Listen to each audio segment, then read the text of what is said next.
Cara, eu consegui juntar 100 mil até os 33 anos, mesmo sendo um assalariado CLT que ganha pouco, leva marmita todo dia. E aí a pessoa não quer investir, ela quer curtir hoje, aí ver clipe de funk, ver aqueles caras com colarzão, carrão, o cara quer ter o carrão e tal. Ele quer ter alguns bens que vão fazer ele parecer rico, para que a partir desse momento que você tiver o seu pé de meia, você conseguir viver e subir teu nível e gastar mais, se você quiser. Claro que é direito da pessoa isso, né?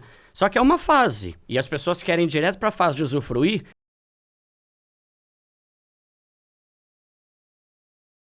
Cara, esse dia eu fiz uma relação lá de problemas causados pela falta de dinheiro. Diz aí, uns. Todos que você imaginar, tipo Todos. Ansiedade, estresse, divórcio. Até 2019, mais de 50% dos casamentos acabavam por questões financeiras, depressão pra caramba. Teve uma pesquisa nos Estados Unidos que falou que quem tem problema financeiro tem 20 vezes mais propensão a se suicidar. Então é muita coisa e às vezes a pessoa não percebe que a vida dela tá ruim por causa dessa raiz que é o problema financeiro. E quando você resolve isso, você para de se preocupar e você curte mais, desfruta mais a vida, né? E eu falo muito, né, Rafinha, que não é a questão de você ter 1 milhão, é questão de ter uma graninha ali, coisa que a maioria nunca teve na vida.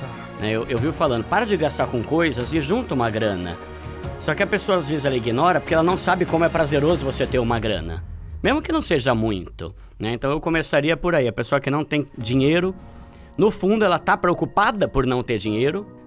O pobre consegue mudar de vida quando ele percebe que multiplicar o dinheiro que ele ganha é muito mais inteligente do que simplesmente gastar, né? Então vai ter uma fase ali de você juntar, montar seu pé de meia, pra então você poder fazer, curtir, comprar tênis, fazer o que você quiser, né? Cara, eu costumo dizer que na vida a gente vai ter 2 fases. E isso é muito importante, principalmente pra quem é mais pobre. É a fase de acumular e depois a fase de usufruir. Porque o problema é quando você fala assim, você precisa juntar dinheiro, você precisa investir, o cara pensa que é até morrer juntando e não gastando. Não, não é assim. Você vai ter uma fase que você vai estabelecer uma meta. Primeiro, eu quero quitar minhas dívidas porque isso aqui tá tirando minha paz. Acabou. Meta 1. Segunda meta, eu quero montar uma reserva de emergência, que é aquela grana que você deixa guardada para situações ruins, você não se meter no buraco de novo. 3 mil.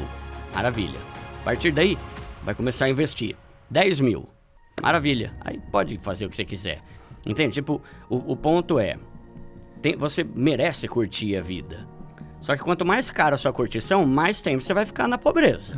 E isso que eu quero resolver, né? Eu quero que a pessoa enriqueça no sentido de mudar de vida. Não tô falando de milhões, né? Eu bato muito nessa tecla, Rafinha. Não é milhão. É deixar de ser um pobre cagado.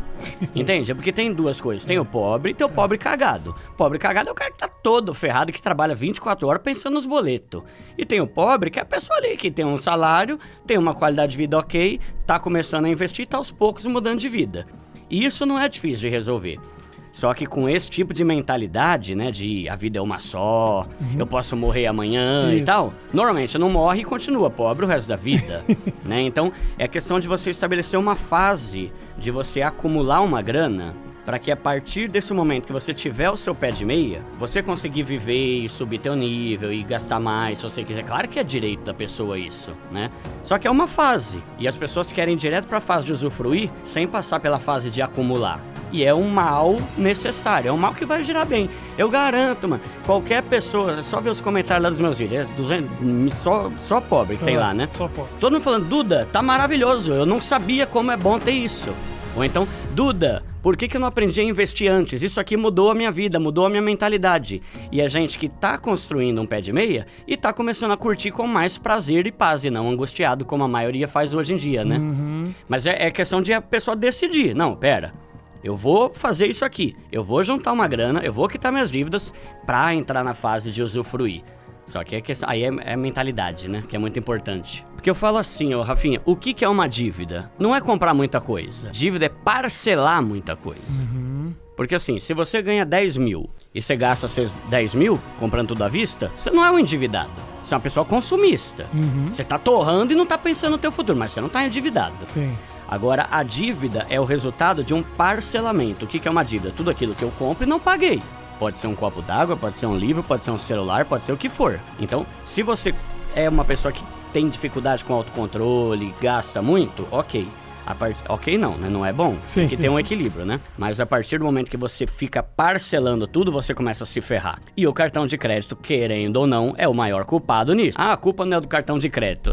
É óbvio que é da pessoa.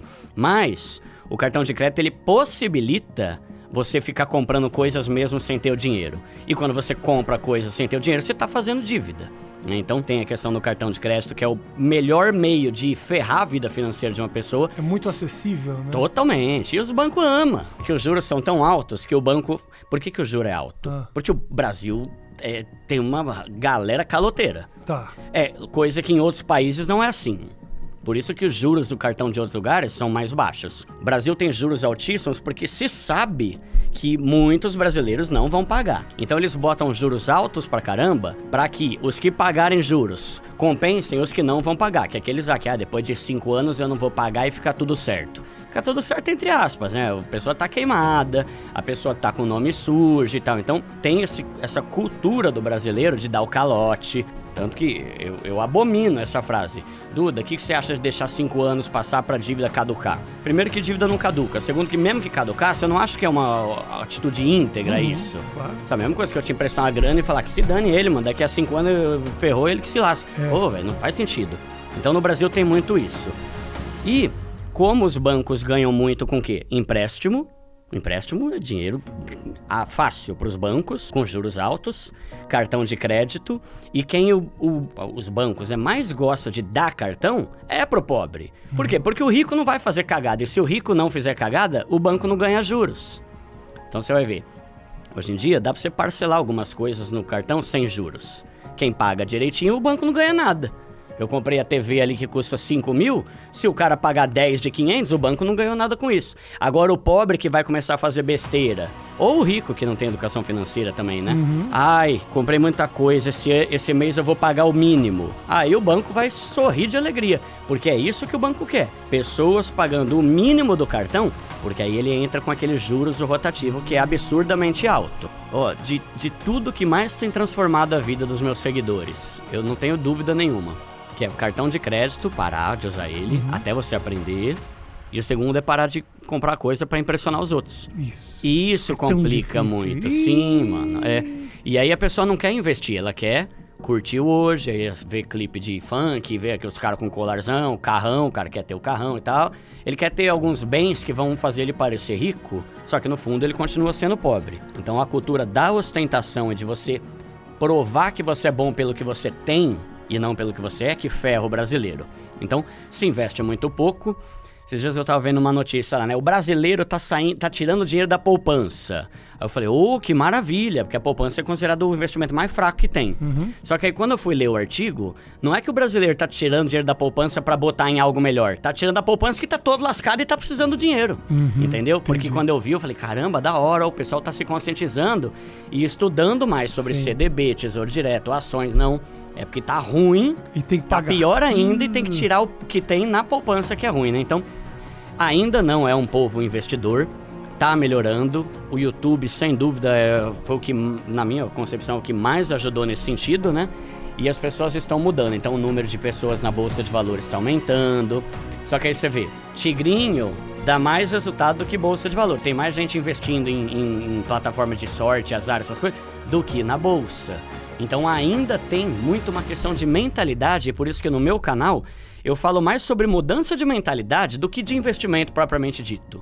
Eu falo também de CDB, essas coisas, mas o que eu falo é, se você não deixar de ser burro, mano, você vai se ferrar a vida inteira, né? Então, e aí eu falo com esse linguajar pra dar um choque de realidade mesmo, sabe? Não é tipo, não, eu falo, mas você é burro, cara. Você tá jogando teu dinheiro no lixo, mano, pelo amor de Deus, né? Aí a pessoa meio que dá um choque de realidade, ela começa a entender que tem formas mais inteligentes de gastar o dinheiro.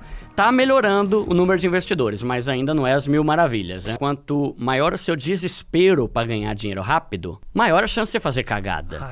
Porque a gente baixa a guarda. Eu não aguento mais ser pobre, eu tô trabalhando há 20 anos e aí continuo pobre.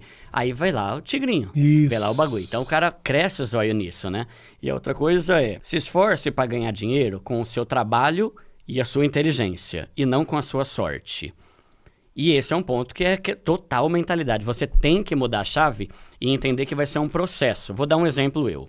Eu sempre fui pobre. Agora eu tô rico, por causa do meu canal. Mudou minha vida totalmente. Mas sempre ganhava pouco, comecei como office boy, trabalhei por 11 anos numa escola que eu ganhava menos de R$ 2.000, depois subiu pra 3. Cara, eu consegui juntar 100 mil até os 33 anos. Mesmo sendo um assalariado CLT que ganha pouco e leva marmita todo dia. Foi 100 mil. E eu não manjava de investimento. Se eu manjasse, poderia ter sido 400. Olha. Entende? Só que quem tá disposto a fazer isso? É melhor eu tentar a sorte no tigrinho. Porque 400 pode pingar amanhã na tua conta. E não pinga, né? E o cara vai perdendo dinheiro. Então, esse é um problema que tá muito em alta, e por mais que as pessoas vejam, pô, toda hora sai na TV, sai na Record, na Globo, os caras continuam fazendo. Então, pra mim, assim, se o cara não é educador financeiro, mas faz, se quiser faz. Eu não faria, independente de ser educador. Mas agora, um educador financeiro que se alia com alguma coisa dessa de jogo de sorte, pra mim o cara é um imprestável, né?